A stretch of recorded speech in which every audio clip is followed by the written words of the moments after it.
រឿងត្រូវតាមដានប្រទេសដែលត្រូវប្រជែងជាមួយនឹងក្លឹបកម្ពុជាក្នុងចំណាត់ថ្នាក់ក្លឹប AFC Competition ទាំងប្រធាននេះស្វ័យរៀងជាមួយនឹងភ្នំពេញក្រោតត្រូវបានបញ្ចប់បេសកកម្មប្រកួតវគ្គជម្រុះក្នុងពូលរៀងៗខ្លួនរួចរាល់ហើយនៃពានរង្វាន់ក្លឹបបាល់ទាត់ទ្វីបអាស៊ីលំដាប់ទី3 AFC Challenge League 2025-2026 ដោយបានកៅអីឡើងទៅវគ្គ8ក្រុមចុងក្រោយដូចគ្នាភាពជោគជ័យរបស់ក្លឹបទាំងពីរក៏ត្រូវបានរួមចំណែកជួយឲ្យចំណាត់ថ្នាក់ក្លឹប AFC Club Competition Ranking របស់កម្ពុជាមានការកើនឡើងផងដែរដោយឈរនៅលេខ9បណ្ដោះអាសន្នសម្រាប់តំបន់អាស៊ីខាងកើតមាន 24.350 ពិន្ទុនិងជាតំណែងមួយដែលបានកៅអីមួយកន្លះបានសេចក្តីថាមាន2ក្លឹបដើម្បីចូលរួមប្រកួតពានរង្វាន់ក្លឹបបាល់ទាត់ទ្វីបអាស៊ីលំដាប់ទី2 AFC Champions League 2នារដូវកាល 2027-2028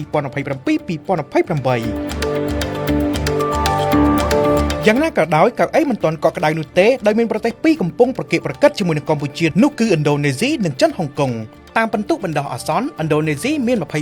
24.049 ពិន្ទុហើយគេមានក្លឹបចំនួន2ដែលនៅមានការប្រកួតផងដែរគឺ Persib Bandung លេងនៅពីលំដាប់ទី2និង Dewa United ដែលយើងស្គាល់ស្រាប់លេងនៅពីលំដាប់ទី3ដែរ Persib Bandung ហាក់ធ្វើបានល្អនៅពីលំដាប់ទី2ដោយលេខ4ប្រកួតឈ្នះ3និងស្មើ1ហើយក្រុមនេះនៅសល់2ប្រកួតទៀតសម្រាប់វគ្គជម្រុះក្នុងពូលនិងអាចមានភាគរយឡើងទៅវគ្គបន្តខណៈ Dewa ឡើងវគ្គ8ក្រុមចុងក្រោយជួបក្រុមរបស់ហ្វីលីពីន Manila Tigerដោយឡែកចិនហុងកុងកំពុងមាន 22.933 ពិន្ទុក៏មាន2ក្លឹបដែរមានឱកាសបង្កើតចំណាត់ថ្នាក់របស់គេហើយទាំង2ក្លឹបនេះលេងនៅពីលំដាប់ទី2ទាំងពីរនោះគឺ Taupo FC និង Eastern FC ចំណោមក្លឹបទាំងពីរនេះ Taupo ហាក់ធ្វើបានល្អជាងដោយ4ប្រកួតឈ្នះ1ស្មើ1និងចាញ់2ហើយនៅសល់2ប្រកួតទៀតផងដែរសម្រាប់វគ្គជម្រុះក្នុងពូលរីឯ Eastern ធ្វើមិនបានល្អនោះទេដោយ4ប្រកួតចាញ់ទាំង4ប្រកួតនៅសល់2ប្រកួតដូចគ្នាដើម្បីអ៊ុតបន្តបញ្ជាក់ថាឲ្យតែក្លឹបរបស់កម្ពុជាធានាបានចំណាត់ថ្នាក់លេខ9ឬលេខ10នោះនឹងបានកៅអីលេងពានក្លឹបបាល់ទាត់ទ្វីបអាស៊ីលំដាប់ទី2 AFC Champions League 2នារដូវកាល 2027-2028 ដែលមានន័យថានឹងបានលេងពាននេះ2រដូវកាលជាប់ៗគ្នាដោយគិតទាំងរដូវកាល 2026-2027 ក្រោយក្លឹបកម្ពុជានឹងដើរបានតាំងពីរដូវកាលមុនផងដែរចំពោះការគិតពិន្ទុវិញ Pick Sport នឹងធ្វើឡើងនៅវីដេអូបន្ទាប់សាំងជាមួយទ្រូហោងមិនថ្លៃដូចបងប្អូនគិតនោះទេសំខាន់មានប្រូម៉ូសិនជាច្រើនសម្រាប់អតិថិជនថែមទៀតសម្រាប់ព័ត៌មានលម្អិតសូមទំនាក់ទំនងមកកាន់លេខទូរស័ព្ទ093 999និង393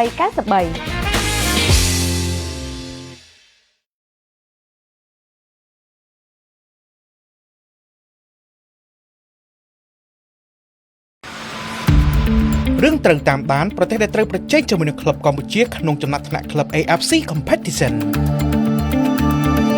ទាំងប្រធាននេះស្វ័យរៀងជាមួយនឹងភ្នំពេញក្រោតត្រូវបានបញ្ចប់បេសកកម្មប្រកួតវគ្គជម្រុះក្នុងពូលរៀងៗខ្លួនរួចរាល់ហើយនៃពានរង្វាន់ក្លឹបបាល់ទាត់ទ្វីបអាស៊ីលំដាប់ទី3 AFC Challenge League 2025-2026 ដោយបានកៅអីឡើងទៅវគ្គ8ក្រុមចុងក្រោយដូចគ្នាភាពជោគជ័យរបស់ក្លឹបទាំងពីរក៏ត្រូវបានរួមចំណែកជួយឲ្យចំណាត់ថ្នាក់ក្លឹប AFC Club Competition Ranking របស់កម្ពុជាមានការកើនឡើងផងដែរដោយឈរនៅលេខ9បណ្ដោះអាសន្នសម្រាប់តំបន់អាស៊ីខាងកើតមាន 24.350 ពិន្ទុនិងជាតំណែងមួយដែលបានកៅអីមួយកន្លះបានសេចក្តីថាមាន2ក្លឹបដើម្បីចូលរួមប្រកួតពានរង្វាន់ក្លឹបបាល់ទាត់ទ្វីបអាស៊ីលំដាប់ទី2 AFC Champions League 2នារដូវកាល 2027-2028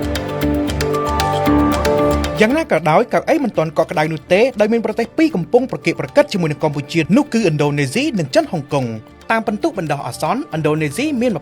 24.049 ពិន្ទុហើយគេមានក្លឹបចំនួន2ដែលនៅមានការប្រកួតផងដែរគឺ Persib Bandung លេងនៅពីលំដាប់ទី2និង Dewa United ដែលយើងស្គាល់ស្រាប់លេងនៅពីលំដាប់ទី3ដែរ Persib Bandung ហាក់ធ្វើបានល្អនៅពីលំដាប់ទី2ដោយលេខ4ប្រកួតឈ្នះ3និងស្មើ1ហើយក្រុមនេះនៅសល់2ប្រកួតទៀតសម្រាប់វគ្គជម្រុះក្នុងពូលនិងអាចមានភាគរយឡើងទៅវគ្គបន្តខណៈ Dewa ឡើងវគ្គ8ក្រុមចុងក្រោយជួបក្រុមរបស់ហ្វីលីពីន Manila Tigerដោយឡែកចិនហុងកុងកំពុងមាន